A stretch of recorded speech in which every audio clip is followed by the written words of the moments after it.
It's a dramatic monologue written in verse in the voice of a woman, a character that is based on my own life, who gives birth to a child who has cerebral palsy. And the experiences that she goes through, that they both go through, the kind of battles that they fight in an attempt to win acceptance from society and to be a kind of fully fledged functioning member of society. And really I suppose it focuses quite a lot on schooling, because that's your first kind of introduction to the world as a child, and the kinds of attitudes which were so disheartening, which were the ways in which children are labeled, and then they can't really escape those labels, and children have a huge amount of potential which goes unrecognized, and which then is actually very painful both for the child and for the family. So it was reflecting on those experiences, and I'd been writing it at least for 10 years on and off.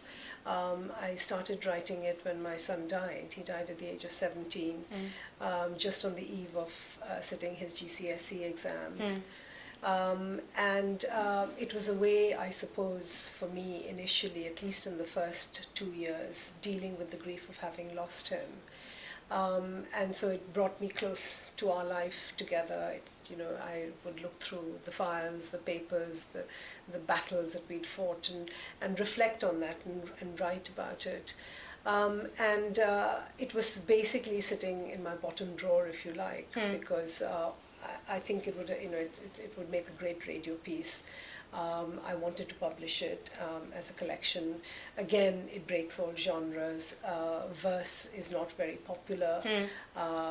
People think verse is a failure of poetry, and so there wasn't that kind of welcome to it.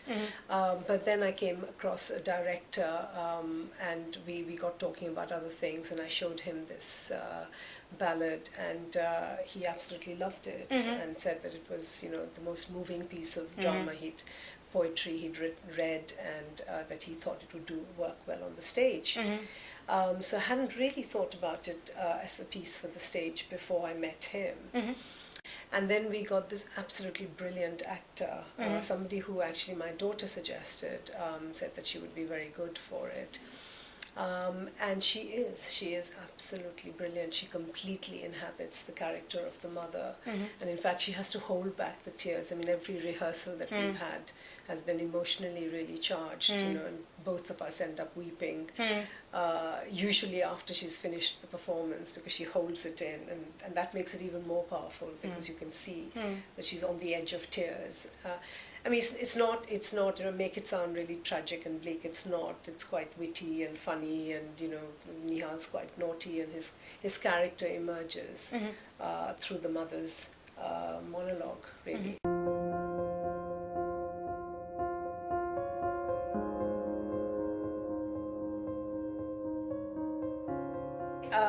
It makes grants available to families of disabled children, families of children with cerebral palsy. Okay.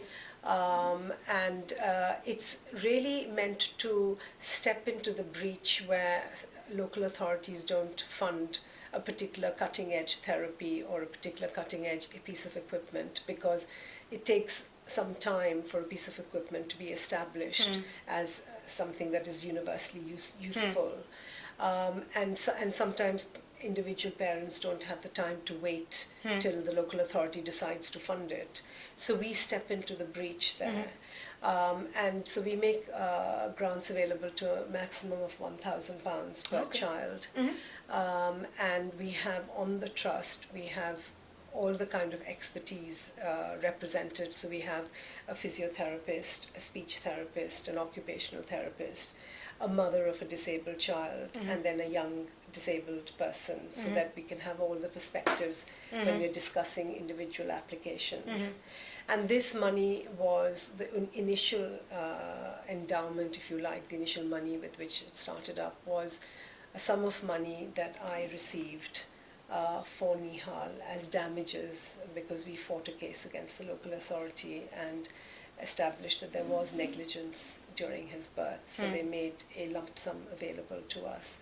And when he died, there was still some money left over. So some of that money I used to set up this trust. It was really a way for me to carry on being in touch with this world, because when you lose somebody, then you also lose all contact with that world, and that sort of doubles the grief and sense of loss. So at least I kept in touch with some of the same individuals. I kept in touch with the world of disability through it. So I suppose that was my personal motivation in setting it up.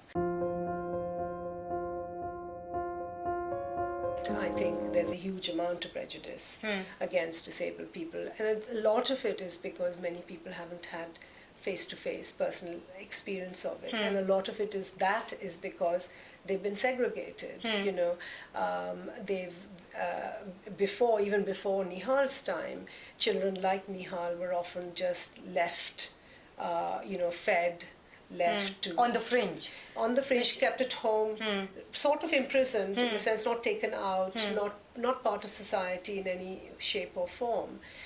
And during my time, for me, I wanted to give him the life that any one of us would have led.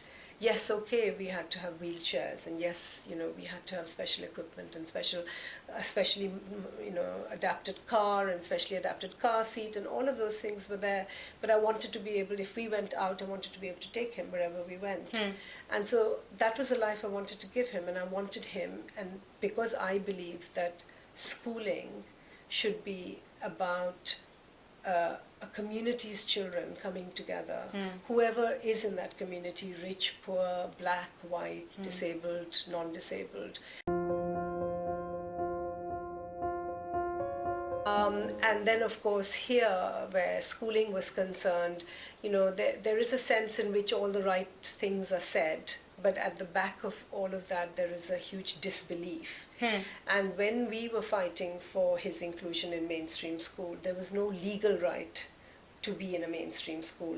You had to fulfill three things, there were criteria, and the criteria were, is the school a suitable placement for the child, which was usually the one that was used to defeat any of our attempts to get him into mainstream school, because they'd say, oh no, he can't follow a mainstream curriculum, it's not a suitable placement.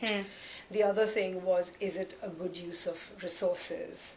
Because it's expensive to, but then we discovered that actually this is now going back to the early 90s, I think. The Audit Commission had done a report which said that actually special schools were phenomenally expensive because they had a very small number of students. Per student, the overhead, the whole cost of that student was extremely high. Whereas the same child being educated in mainstream and you bring in some services was actually cheaper, paradoxically.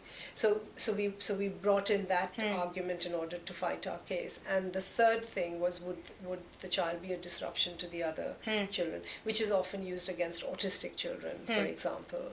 So those are the three criteria, and we were always defeated on one or the other thing. And finally, initially we were pushed into what they called an MLD school, moderate learning difficulties school.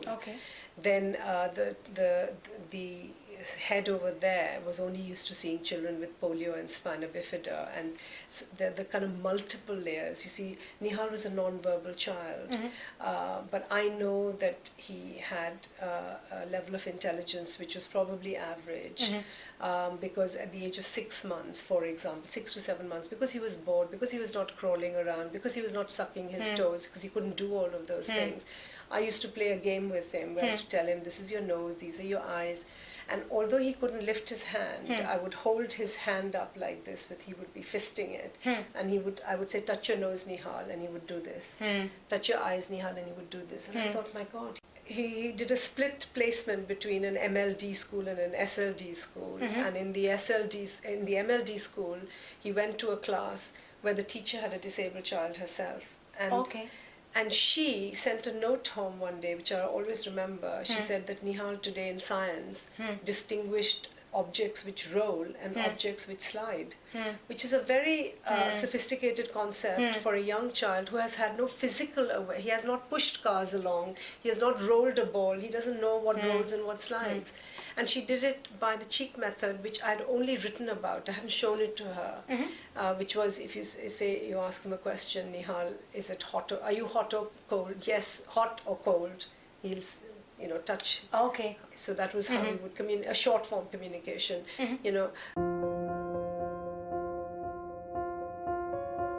And so then we fought for him to get into a mainstream school. So, and that was a long battle. We went to the educational tribunal, which was a new thing in those days, and we won. We were amazed that we won. They believed our evidence that we provided of his intelligence. Therefore, the school was an appropriate placement, under that category. And there were at least 2 mainstream schools who said, if you provide this list of things, we are prepared to, admit him to school. So at the age of 12, he was then admitted to a mainstream school. So it was always a battle. But in many ways, he was a trailblazer. When he won that battle, it was in the newspapers. It strengthened other children who wanted to fight for the same right. And of course, I think in 2002, or I'm not sure of the exact date of the legislation, it was enshrined in law that it is a legal right. It's a right for a child. If the child and the parent wants that child in a mainstream school, then it's their right. Sense that battle continues, but everyone who can, break down those walls in some small way sort of leads to a bigger opening for other children to come along. But it's something we have to continue doing. Thank you very much. Thank you very much for talking to us. Thank you.